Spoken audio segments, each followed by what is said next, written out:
अभी भी वक्त है। चुपचाप अपने आप को हमारे हवाले कर दो। बंद करो ये सब नाटक, समझे? तेरे मरने का टाइम आ गया, लेकिन तेरा भाषण देना अभी तक बंद नहीं हुआ ना। ऊपर जब ऊपर जाएगा ना तू, तो वहां तुझे बहुत सारे चोर लुटेरे मिलेंगे। उन्हें ही बैठकर सुनाते रहना अपनी ये कहानियां। हमें मारना क्यों चाहते हो? क्योंकि जब तुम दोनों को तड़प तड़प कर मरता हुआ देखूंगा, तुम्हारे अंदर जो बदले की आग है ना, वो शांत होगी। बदला? कैसा बदला? हाँ, तुम लोगों ने मेरे भाई को फांसी के तख्ते पे चढ़ा दिया और हम कुछ भी नहीं कर सके। कौन कौन था तुम्हारा भाई? जग्या। जग्या? जग्या तुम्हारा भाई था? हाँ, वही जग्या जिसका नाम सुनकर तुम्हारे पैर कांपने लगते हैं। न जाने कितने लोगों के घर उजाड़े हैं उसने, न जाने कितने बच्चों को अनाथ किया है। उसे फांसी नहीं होती तो क्या होती? फांसी से बढ़कर अगर कोई सजा होगी ना, वो मिलनी चाहिए थी उसे। दूंगा, उससे भी बड़ी सजा दूंगा। हाँ। ये जब चील कौए तुम दोनों को नोच नोच कर खाएंगे ना, तुम दोनों को ऐसी मौत मारूंगा कि आने वाले कई साल तक सीआईडी वाले इस बात को चाह कर भी भूल नहीं पाएंगे। इस गड्ढे में पड़े चिल्लाते रहना और अपनी मौत को आते देखते रहना। हिम्मत से काम ना कर। सीआईडी ऑफिसर की जिंदगी में कदम कदम पे मौत है। मौत से क्या घबराना। हम लोग जब सुबह घर से निकलते हैं तो मालूम थोड़ी होता है कि घर वापस लौटेंगे कि नहीं। हिम्मत से काम लो। काट रस्सी।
ये दोनों जग्या के भाई हैं। पूरी सीआईडी टीम से बदला लेना चाहते थे।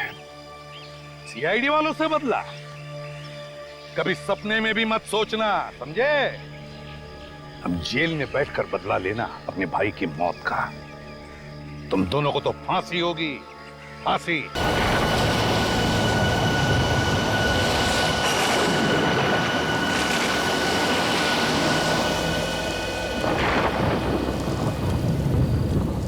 अभिजीत, ये गगन अब तक आया कैसे नहीं? पहले तो ऐसे कभी नहीं हुआ। पता नहीं सर, फोन करके उसने बोला था कि बहुत अर्जेंट काम है, अभी आके मिलो। काम तो वैसे जरूरी होगा, वरना ऐसे नहीं बुलाता हुआ। हाँ सर, जब भी फोन करके बुलाया है कुछ काम की खबर दी है उसने। है खबरी, लेकिन बड़े काम का आदमी है सर, इसीलिए तो छूट दे रखी है अपराधियों के साथ रहने की।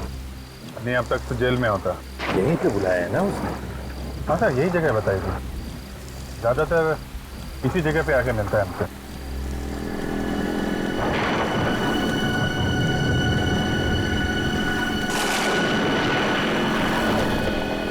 लगता है वही।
हाँ डॉक्टर साहब। आई एम सॉरी सर, मैं उसे बचा नहीं पाया।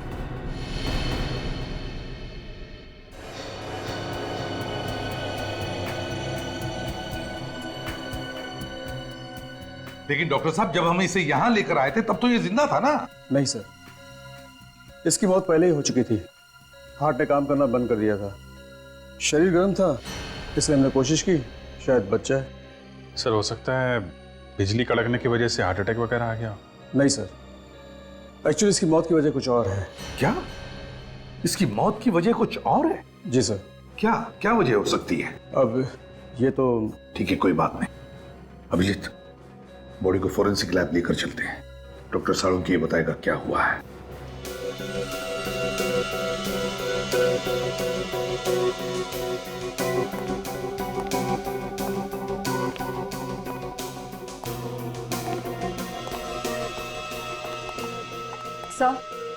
सर, अगर आसमान से बिजली इसके ऊपर गिरती तो इसके सिर्फ हाथ और पैर ही क्यों जलते? इसका तो पूरा का पूरा शरीर जल जाना चाहिए था ना।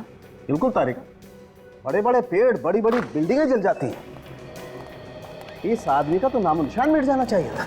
साळुंखे, बिजली हमारी आंखों के सामने सामने गिरी इस पर, जलकर ये बेचारा बेहोश हो गया था। नहीं बॉस, अगर आसमान से गिरी हुई बिजली का करंट इसे लगता तो आप लोग इसकी लाश लेकर के नहीं आते, इसकी राख लेकर के आते। ऐश। मगर साळुंखे, बिजली का झटका तो लगा है इसे। हाँ, करंट तो लगा। ये कौन सी वाली बिजली है सर? ये किसकी आवाज? सर मैं बोला।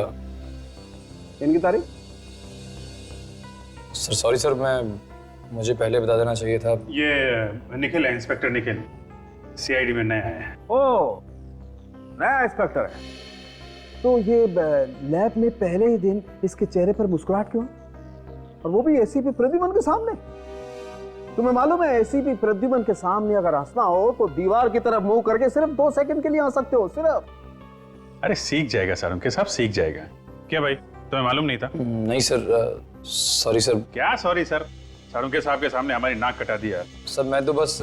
एक बच्चे, जब 2 सीनियर बात कर रहे हो ना तो बीच में अपनी चोंच नहीं डालनी चाहिए। अरे बच्चा है सर, माफ कर दो। जल्दी से माफी मांग लेना, वरना साळुंखे साहब ये केस छोड़ के भाग जाएंगे। मैं जब जब यहाँ पे आता हूँ मुंह को ताला लगा के आता हूँ। ओह अच्छा, तुम कब से सुधर गए फ्रेडी?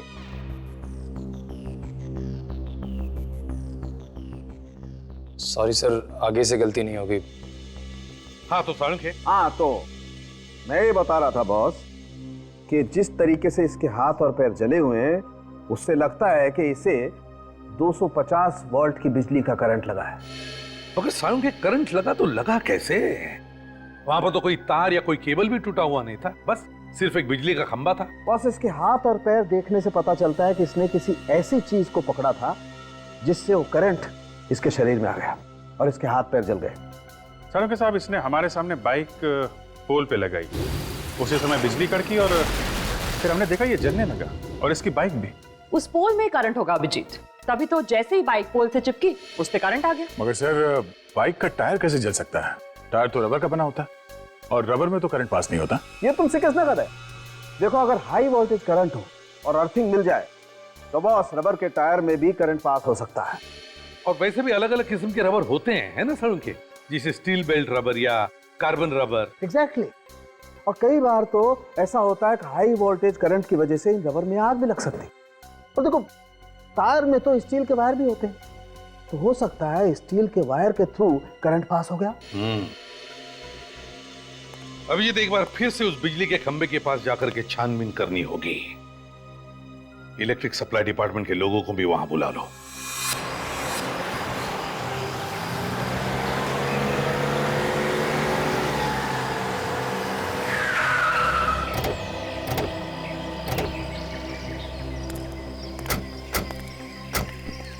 बुला जाओ जल्दी। चेक करो खंबे को। सर, पोल में करंट आ रहा है। जरा बाइक चेक करो। सर, बाइक में भी करंट आ रहा है। पर गगन ने जैसे ही बाइक पोल पे लगाई होगी, करंट बाइक पे आ गया और उसके बाद जगन को करंट लग गया।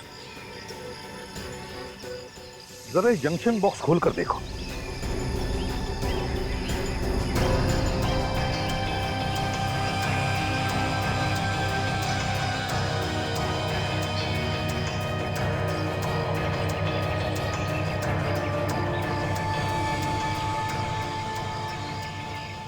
सर, ये देखिए, बाइक का स्टैंड खराब है, इसीलिए गगन ने बाइक को खंबे को लगा के रखा होगा। सर, ये देखिए, ये वायर कटे हुए हैं और पोल से जुड़े हुए हैं सर। इसका मतलब है कि जानबूझ के काटा है और ये खून है सर। खूनी जानता था कि ये गगन हम लोगों से हमेशा यहीं आके मिलता है। अभिजीत खूनी ये भी जानता था कि गगन की बाइक का स्टैंड खराब है और फिर गगन इसी खंबे पे आके अपनी बाइक लगाता था जब वो हमें मिलने आता था। हो सकता है सर, शायद खूनी अच्छी तरीके से जानता हो गगन को।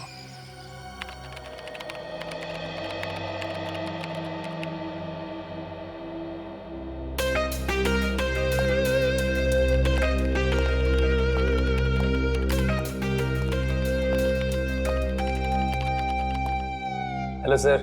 हेलो। निखिल, तुम अभी नए हो, अभी तुमने फ्रेडी का कमाल देखा ही कहां है। ये लोग अगर सारा केस मेरे ऊपर छोड़ दे तो इस केस को मैं ऐसे ऐसे चुटकियों में सॉल्व कर दूं, चुटकियों में। सर, वैसे भी मैंने आपके बारे में बहुत कुछ सुना है सर। अच्छा, फिर तो तुमने ये भी सुना होगा कि दया सर को दरवाजा तोड़ना मैंने ही सिखाया है।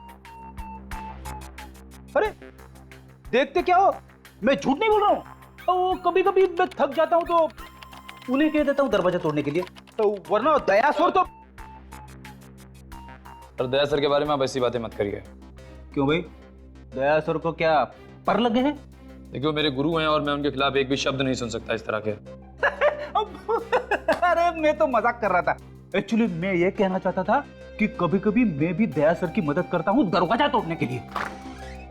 और सर, गगन ऐसे मरने वालों में से नहीं था, अपराधियों के साथ रहता था वो, और मैंने उसे कई बातें सिखा रखी थी। हर दांव पेच मालूम था सर उसे। कोई ना कोई उसके पीछे पड़ा हुआ था सर काफी दिनों से। हाँ दया, और वो जो भी कोई है वो जानता था कि गगन हमको क्या बताने वाला है। सर, कैसे भी करके ये पता लगाना चाहिए कि वो बात क्या थी। हो सकता है कोई बड़ी घटना के बारे में हो। हाँ सर, वैसे तो वो मुझसे 3-4 दिन बाद मिलने वाला था, मगर उसने फोन करके बुला लिया मुझे। कोई तो बड़ी बात थी सर। गगन का रिकॉर्ड है ना हमारे पास? हाँ सर। बस तो देखो किन किन लोगों को जानता था, उन्हीं से हमें पता चलेगा। सर, उसके परिवार वालों से भी पूछताछ करते हैं। हाँ भैया, परिवार वालों से भी पूछताछ करो, उसके फोन रिकॉर्ड चेक करो, देखो वो किस किस से बात करता था, किस किस से मिलता था। जैसे भी हो, हमें पता लगाना ही चाहिए कि यह किसका काम है।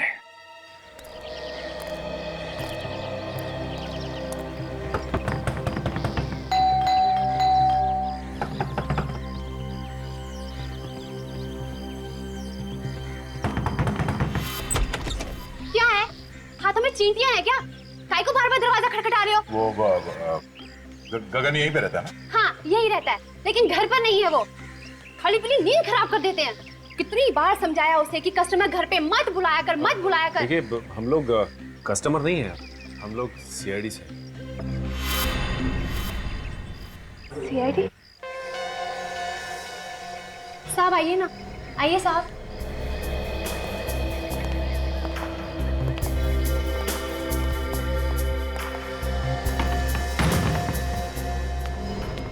अब क्या हुआ साहब? मेरे पति ने फिर से उल्टा सीधा कुछ किया क्या? देखिए साहब, अब उसे सब कुछ छोड़ दिया है। अब तो मेरे मर्द ने प्लम्बर का धंधा शुरू कर दिया है। हमें मालूम है। तो फिर क्या हुआ साहब? देखिए, आपके पति ने तो कुछ नहीं किया। तो फिर? वो बताइए ना, क्या किया मेरे मर्द ने? आपके पति की मौत हो गई, किसी ने खून कर दिया उसका। बेहोश हो गई, पानी लेकर निक जल्दी।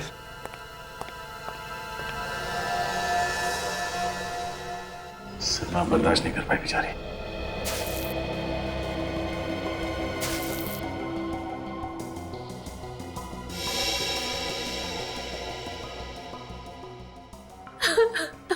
देखिए, जो कुछ होना था वो हो गया। गगन की मौत का हमें भी बहुत दुख है। खबरी था वो हमारा। खबरी बना के मरवा डाला आप लोगों ने उसे। मुझे पता होता तो मैं ऐसा काम उसे कभी नहीं करने देती। सीआईडी की मदद करना कोई गुनाह नहीं है। आप हमें ये बताइए कि कोई दुश्मन था गगन का? मेरे पति ने हमेशा सबका भला किया है। जिसके पास पैसे नहीं होते थे, मुफ्त में काम कर देते थे उसका। ऐसे भले इंसान का कोई दुश्मन कैसे हो सकता है साहब? देखिए, कोई ना कोई तो उसका दुश्मन जरूर था जो उसके पीछे लगा हुआ था। मतलब उसको कैसे पता चलता कि वो हमसे मिलने वाला था? देखिए, अगर आपको मालूम है तो आप बता दीजिए, वरना वो दुश्मन आपके लिए भी खतरनाक हो सकता है। मैंने कहा ना ऑफिसर, उनका कोई दुश्मन नहीं हो सकता। अच्छा, आप पिछले कुछ दिनों में कोई मिलने आया था उससे? देखिए, प्लीज आराम से सोच के बताइए। कोई ऐसा आदमी उससे मिलने के लिए आता था जिस पे आपको शक हो? नहीं साहब, घर पे तो कोई नहीं आया था। लेकिन हाँ, गगन कैरम क्लब जाते थे और पिछले 5-6 दिन पहले जब वो कैरम क्लब गए और वहां से लौटने के बाद कुछ टेंशन में लगे मुझे। टेंशन? किस बात की टेंशन थी उसे? मैंने पूछा उनसे कि क्या हुआ, मुझे बताइए, लेकिन उन्होंने कुछ नहीं बताया। बस कहा कि टेंशन है, बहुत जल्द सीआईडी से मिलना पड़ेगा। ये कैरम क्लब कहाँ पर है? हाँ जी, हाँ जी, ये गगन के नाम से ही फोन है। मिल गया रिकॉर्ड? हाँ, तो आप मेल कर दीजिए ना। या थैंक यू वेरी मच। जरा मेल चेक करना। उन लोगों ने गगन के फोन का रिकॉर्ड हम लोगों को मेल किया है। देखते हैं किसका किसका फोन आया था और किसे फोन किया था इसने। मेल आ गया सर। हाँ, ओपन करो, देखो।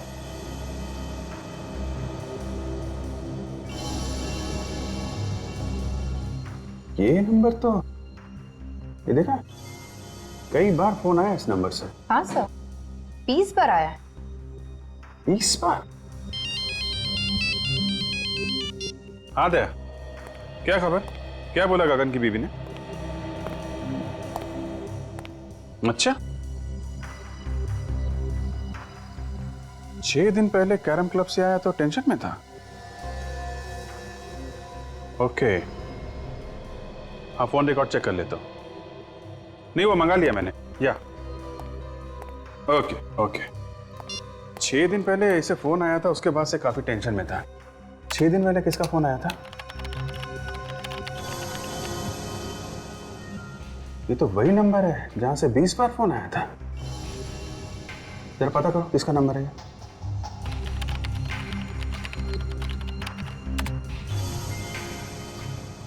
सर, ये एसटी पुलिस स्टेशन का नंबर है। क्या? एसटी पुलिस स्टेशन का?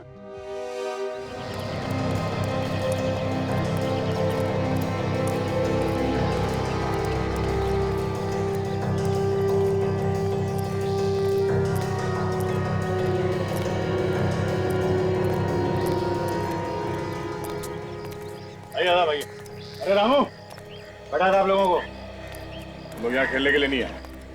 एक खिलाड़ी के बारे में कुछ जानकारी लेनी है। किस खिलाड़ी के बारे में पूछना है सर? गगन के बारे में। गगन भाई, हाँ वो आता तो है लेकिन आज नहीं आया है। कोई काम हो तो बताइए, आएगा तो मैं बोल दूंगा उसको। वो अब कभी नहीं आएगा यहाँ। कैसी बातें कर रहे हो साहब? कौन है आप लोग? हम लोग सीआईडी से। सीआईडी? हाँ, गगन का किसी ने खून कर दिया। गगन भाई का खून कर दिया किसी ने? यहाँ उसके दोस्त कौन कौन है? डैनी और काका। इस वक्त कहाँ मिलेंगे दोनों? मिलेंगे कहाँ साहब? नहीं है। आइए सर। डैनी, काका, हाँ सीआईडी वाले आए हैं आपसे मिलने। सीआईडी हमसे मिलने क्यों आई है? हाँ, हमने क्या किया? हमें गगन के बारे में कुछ जानकारी चाहिए थी।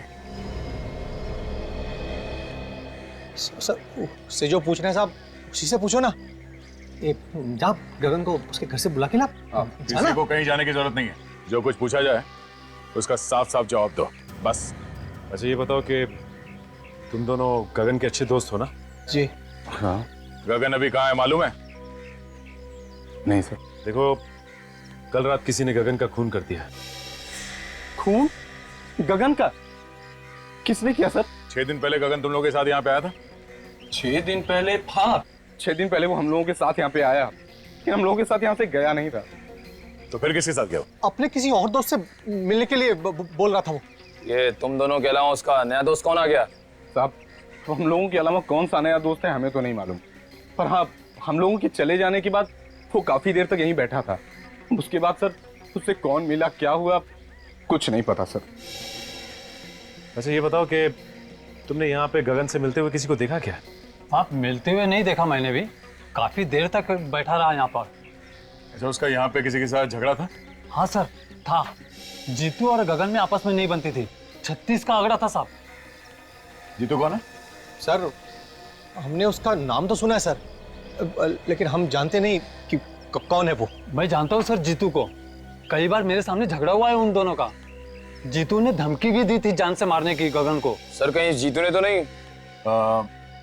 ये जीतू कहाँ रहता है, जरा उसका एड्रेस है? सर बोरीवली में कहीं रहता है।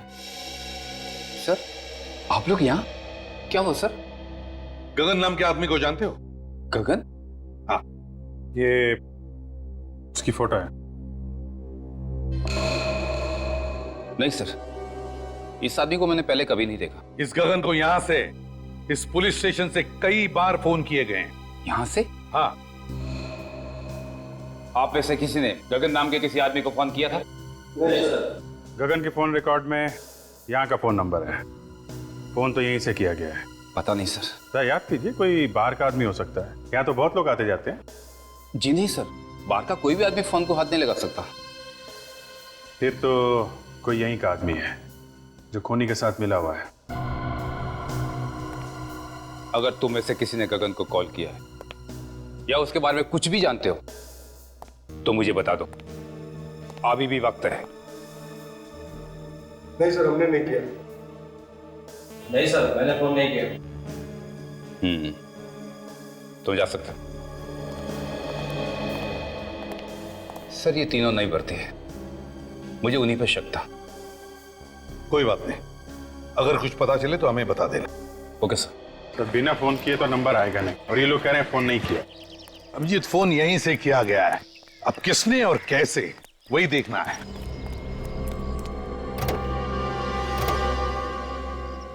सर, हाँ सर, लगता है पता चल गया कि फोन कहां से किया गया है। अच्छा, कहां से? वो देखिए सर, ये जंक्शन बॉक्स पुलिस स्टेशन के बिल्कुल पास में है। हो सकता है यहां से कुछ छेड़छाड़ की गई हो। हाँ अभिजीत, काम करो, टेलीफोन वालों को बुलाओ, पता चलेगा किसने क्या किया है यहाँ इस जंक्शन बॉक्स से। सर,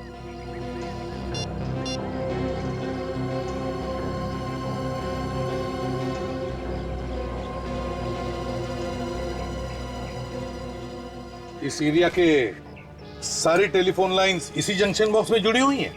हाँ सर। तो जरा पुलिस स्टेशन की लाइन चेक करो, देखो किसने कुछ छेड़छाड़ किया है क्या।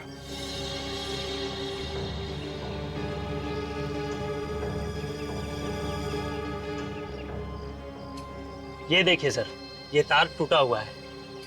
तो इसका मतलब है अभिजीत, खूनी ने इस वायर को तोड़कर दूसरी वायर लगाकर फोन किया और फिर पहले जैसे ही जोड़ के रख दी है। मगर सर इतनी सारी लाइंस जा रही है यहाँ से, तो फिर खूनी को कैसे पता चला होगा कि कौन सी लाइन पुलिस स्टेशन की है? हो सकता है टेलीफोन डिपार्टमेंट का कोई आदमी मिला उससे। नहीं सर, आप हमारे ऊपर ऐसा इल्जाम नहीं लगा सकते। तो फिर ये कैसे हुआ? ध्यान कैसे नहीं गया तुम्हारा? ताला टूटा हुआ है, वायर कटी हुई है। सर हम लोग महीने में एक बार चेक करने के लिए यहाँ पे आते हैं। पिछले महीने आए थे तो सब कुछ ठीक था सर। तुम लोगों के अलावा कोई और आता है ये चेक करने के लिए? नहीं सर, ये एरिया हम दोनों ही देखते हैं। अभिजीत, एक बात समझ में नहीं आ रही है, खूनी ने यहीं से फोन क्यों किया?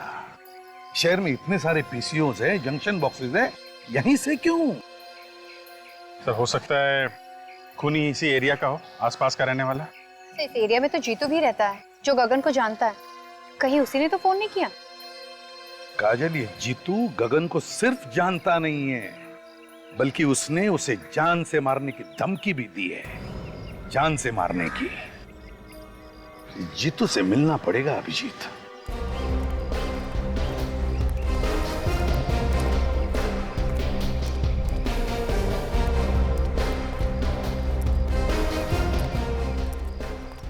ये अरे दादा, ये जीतू यहीं पे रहता है ना? हाँ यहीं रहता है क्या वो घर पे? क्या मालूम होगा, जाके देख लो।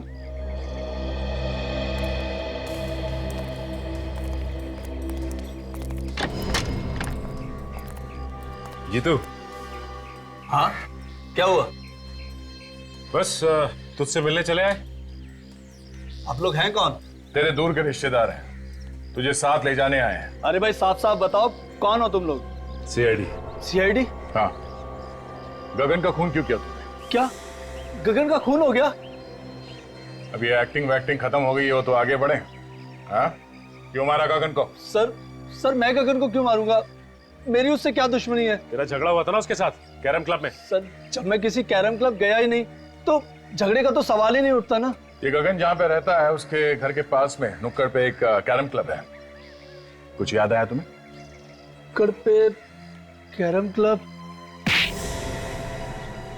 तेरे पास सिर्फ 1 सेकंड है, जो कुछ मालूम है सच सच बता, वरना मेरा एक हाथ पड़ेगा तो 10 दिन तक तेरा दिमाग झंझनाता रह जाएगा। तू वहां पर कैरम क्लब में गया था, तुझे लोगों ने वहां पे देखा था, और तेरा झगड़ा भी हुआ था गगन के साथ में। सच बोल, हुआ था या नहीं? हाँ सर, याद आया। अच्छा हुआ, जल्दी याद आ गया। गगन के साथ झगड़ा हुआ था ना? हाँ? वो तो सर ऐसे ही थोड़ी बहुत कहा सुनी हो गई थी, फिर बाद में बोलचाल हो गई सर। ऐसी कहा सुनी तो अक्सर हो जाती है हमारे बीच। किस बात को लेकर झगड़ा हुआ था तुम दोनों के बीच? वो सर, पहले मैं गगन के पड़ोस में रहता था, तो इलेक्ट्रिसिटी के बिल को लेकर थोड़ी सी कहासुनी हो गई थी। सर छोटे मोटे इलेक्ट्रिसिटी बिल के लिए कोई किसी को मार सकता है क्या? नहीं।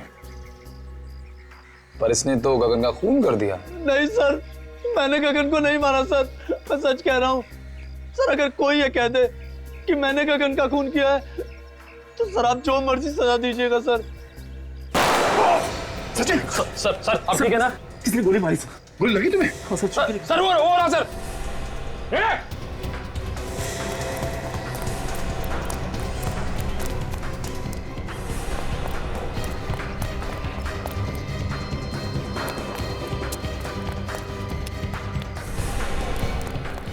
देखो तुम यहां से जाओ।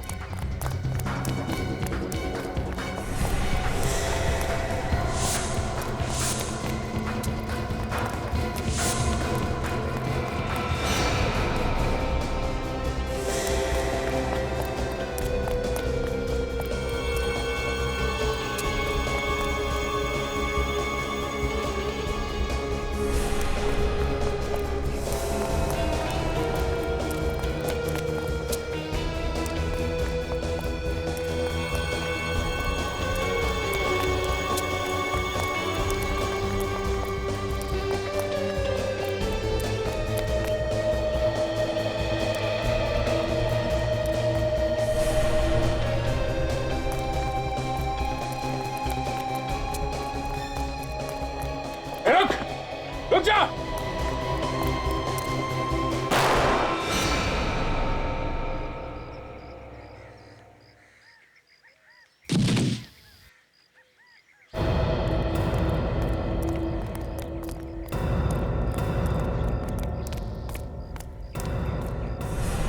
पलटो इसे।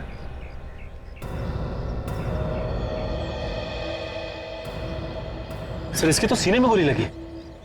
सीने में गोली लगी है? मगर मैंने तो इसके पैर पे गोली चलाई थी, वो भी पीछे से। इसके सीने में गोली कैसे लगी?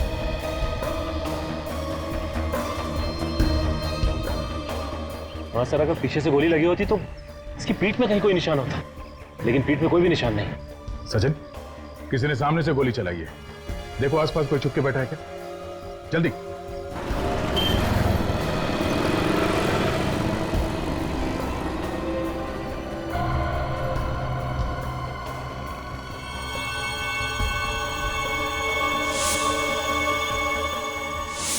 कैरम क्लब का नौकर?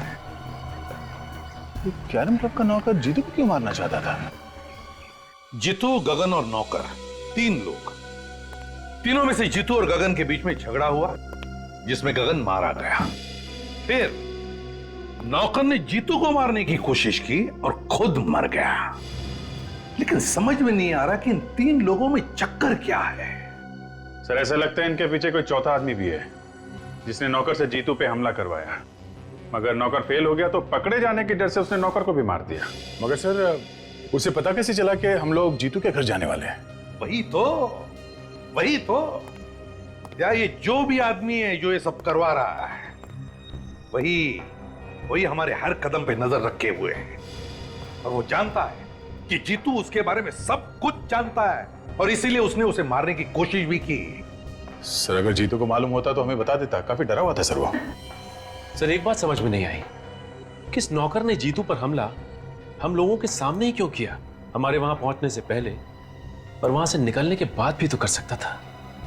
ये भी तो हो सकता है कि उस नौकर को तुम लोगों को मारने के लिए भेजा होगा। सर, अगर हम लोगों को मारने के लिए भेजा था तो दोबारा हमला करने से पहले 10 बार सोचेगा। लेकिन अगर जीतू को मारने के लिए भेजा था तो दोबारा हमला कर सकता है। सर, गगन को खूनी ने फोन किया था पुलिस स्टेशन के जंक्शन बॉक्स से, ताकि शक जीतू पे जाए।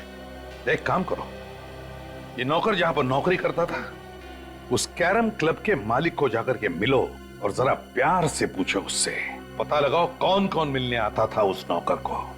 Yes sir.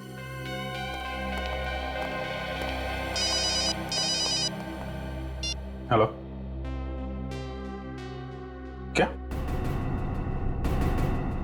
कहां पे?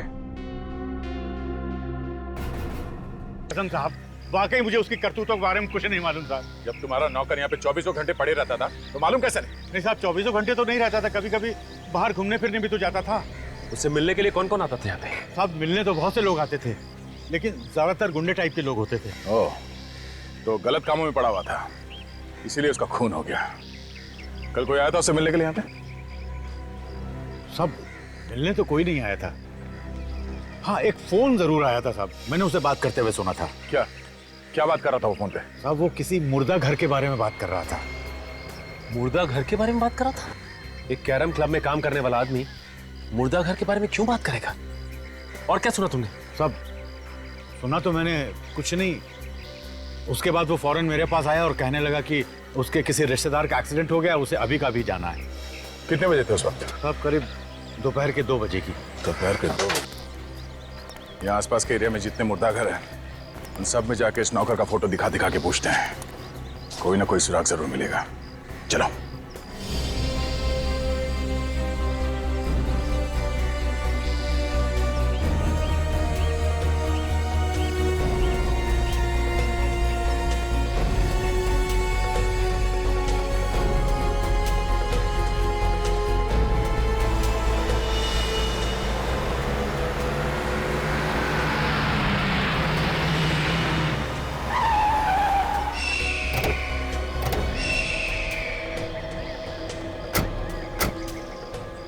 जिसे फोन किया है वो भाग गया है। यही तो प्रॉब्लम है, लोग पुलिस के पचड़े में नहीं पड़ना चाहते।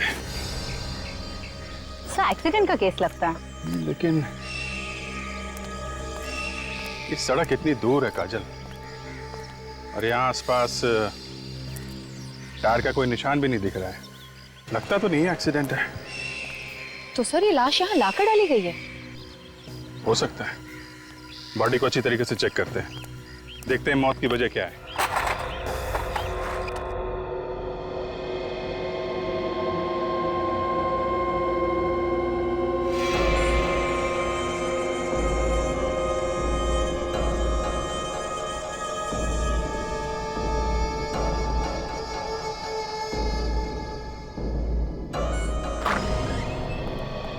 सर।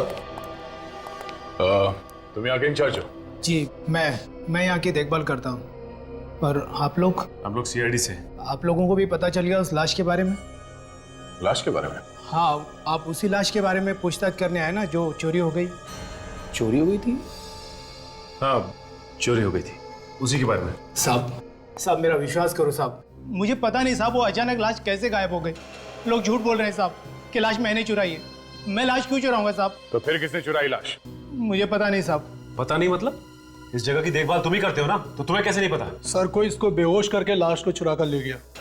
अच्छा, ये इस फोटो को देखे, यही आदमी था क्या वो? साहब मुझे किसी ने सिर पे पीछे से मारा साहब, मैं उसका चेहरा नहीं देख पाया साहब। कितने बजे हुआ ये सब? यही कल 2:30 बजे के करीब साहब। सर ये काम पक्का रामू ने किया है? हाँ सर।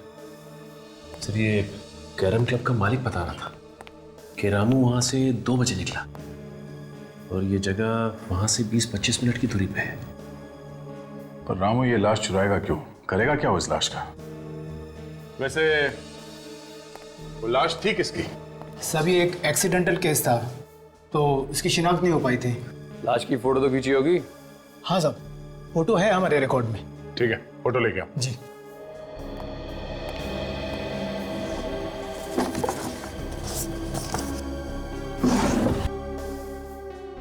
सभी है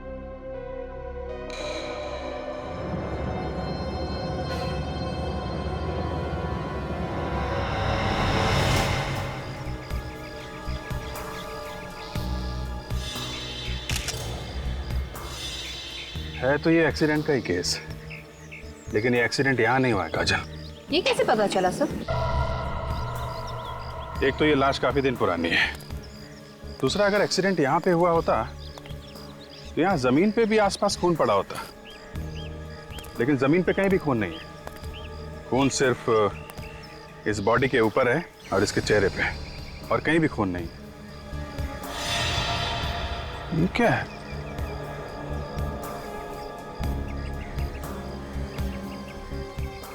अंगूठे में धागा?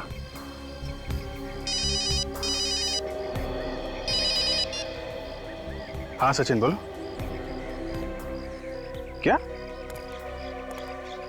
मुर्दा घर से लाश चोरी हो गई? हाँ हाँ, एक मिनट जरा ये लाश का हुलिया बताना। हाँ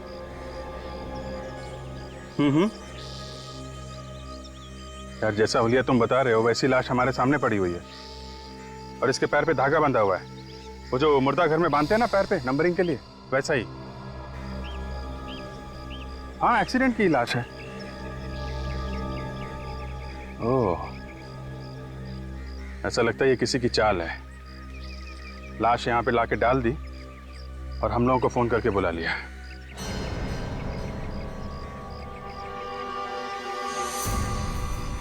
हेलो हेलो, अभिजीत साहब। हे, मोबाइल।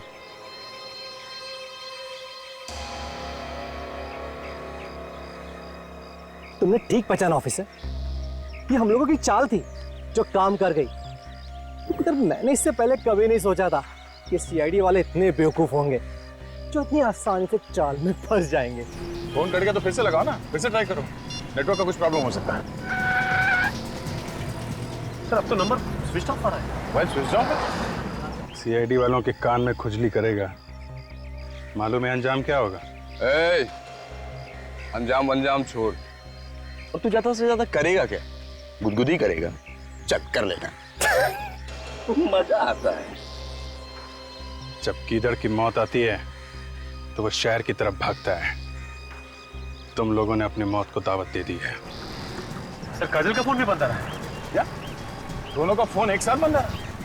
ये कुछ और ही चक्कर लगता है। अभिजीत सर भी कह रहे थे कि इन सब के पीछे कोई चाल है। सर कहीं अभिजीत सर और काजल की जान खतरे में तो नहीं है? निखिल, सीआईडी ऑफिसर्स की जान हमेशा ही खतरे में होती है।